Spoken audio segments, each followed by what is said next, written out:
우리가 이겼다. 얼마 전 리플의 브래드 갈링하우스 최고 경영자가 SNS에 남긴 이 한마디로 인해 전 세계 가상자산 시장이 술렁이고 있는데요.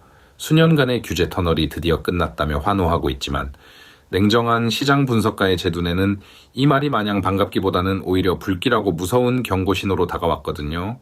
갈링하우스 회장이 무엇을 보고 승리를 확신한 것인지 그 이면에 숨겨진 단 하나의 거대한 진실을 명확히 파헤쳐 보아야 합니다.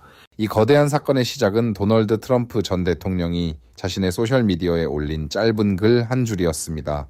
암호화폐 규제 당국 때문에 많은 가상자산 산업이 해외로 밀려났는데 자신이 다시 집권하면 이를 좌시하지 않겠다는 경고였는데요. 바로 다음날 갈링하우스 회장이 기다렸다는 듯이 화답하며 반암호화폐 세력들이 법원과 선거에서 모두 패배했다고 단언했습니다. 이는 트럼프가 언급한 미래에도 흔들리지 않는 시장 구조, 즉 퓨처 프루프라는 개념의 설계가 이미 진행 중임을 방증하는 것이죠. 그 설계의 중심에는 현재 미국 의회에서 가장 뜨거운 논의가 이루어지고 있는 클래리티 법안이 있습니다. 본질은 매우 간단한데 가상자산 각각을 법적으로 명확히 구분하여 국가가 이를 증권으로 볼 것인지 아니면 디지털 상품으로 볼 것인지를 법으로 규정하는 것입니다. 리플 XRP가 수년간 미국 증권거래위원회와의 소송으로 인해 가격 상승이 억제되었던 유일한 이유는 바로 이러한 명확한 기준이 부재했기 때문인데 이 법안이 소송 리스크를 종결시킬 열쇠가 되는 것입니다. 입법 현황을 데이터로 살펴보면 이미 중요한 이정표를 달성했습니다.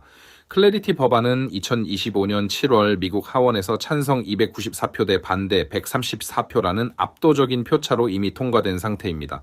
이는 제도권 내 정치적 합의 기구 안에서 이 법안의 통과 필요성이 거스를 수 없는 대세로 확고히 자리 잡았다는 강력한 증거인데요. 수년간 리플의 발목을 잡았던 규제 불확실성이 입법부의 광범위한 지지를 받으며 해소 국면으로 진입하고 있다는 의미입니다. 여기에 더해 최근 2026년 5월에는 미국 상원위원회마저 찬성 15표 대 반대 9표로 통과시키는 놀라운 성과를 거두었습니다. 하지만 7,000원까지 폭등할 것이라고 주장하는 많은 사람들이 절대 언급하지 않는 냉정한 현실은 지금의 상황이 최종 승리를 확정지은 것이 아니라 이제 막 첫 관문을 넘었을 뿐이라는 점입니다. 상원위원회를 통과했을 뿐이기에 앞으로 본회의 전체 표결과 대통령 서명이라는 더 큰 관문들이 남아 있습니다. 실제로 법안이 최종적으로 효력을 발휘하려면 계산대 앞에서 긴 줄을 서서 통과를 기다려야 하는 상황과 마찬가지입니다. 특히 상원 전체 표결을 완벽하게 통과하기 위해서는 단순 과반수 이상의 찬성뿐만 아니라 반대파의 필리버스터를 무력화할 수 있는 최소 60표 이상의 찬성표 확보가 필수적이므로 절반을 훌쩍 넘는 압도적인 지지가 요구됩니다. 갈링하우스의 승리 선언이 당장 법이 통과되어 이루어진 것이 아니라 곧 완벽하게 승리할 수 있는 유리한 고지를 선점했다는 의미로 해석해야 하는 이유입니다. 더욱 주목해야 할 부분은 이 기다림의 과정에는 냉혹한 마감 시한인 2026년 여름이라는 중요한 시기가 존재한다는 사실입니다. 입법 타임라인을 면밀히 분석해보면 이 법안이 현실적으로 통과될 수 있는 골든타임은 올해 6월에서 8월 초 사이로 제한됩니다. 왜냐하면 다가오는 11월 미국의 대규모 중간선거가 본격화되면 표심을 의식한 정치인들은 이처럼 민감한 법안 처리를 회피하기 때문에 이번 여름을 놓치면 법안이 무기한 표류할 가능성이 매우 높습니다. 많은 투자자들이 이 법안을 단순히 단기적인 호재로 여기지만 이는 영속성과 지속성 측면에서 차원이 다른 혁신입니다. 법안이 통과되면 XRP가 디지털 상품이라는 사실이 미국의 연방법에 명확히 새겨지게 됩니다. 그렇게 되면 향후 어떤 정부가 들어서더라도 의회가 제정한 자산분류법을 임의로 변경하거나 뒤집을 수 없게 됩니다. 바로 이것이 트럼프가 장담했던 미래에도 결코 흔들리지 않는 시장 구조의 실체인 것입니다. XRP를 오랫동안 보유해온 투자자들이 마음 깊은 곳에 품고 있던 가장 큰 두려움은 정권 교체 이후의 보복 리스크였습니다. 트럼프 정권이 끝나고 규제 세력이 다시 집권하면 과거처럼 소송을 제기하고 괴롭히지 않을까 하는 근본적인 불안감에 시달려왔습니다.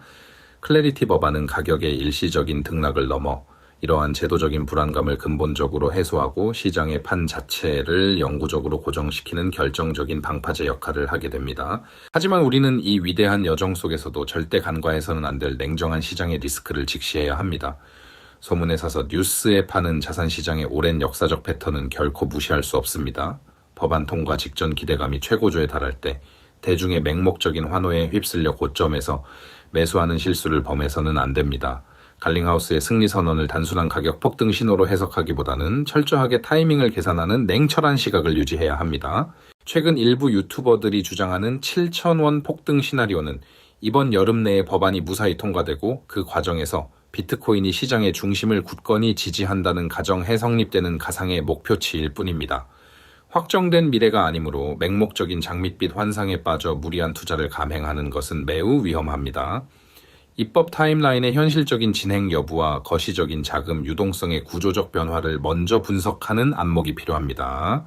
결론적으로 지금은 맹목적으로 환호하기보다는 차분하게 시장의 판도가 변화하는 과정을 지켜보며 선점의 기회를 노려야 할 결정적인 시점입니다. 여름의 기회 창문이 열리고 확고한 법적 토대가 마련되는 순간 리플의 진정한 글로벌 영향력이 시작될 수밖에 없습니다.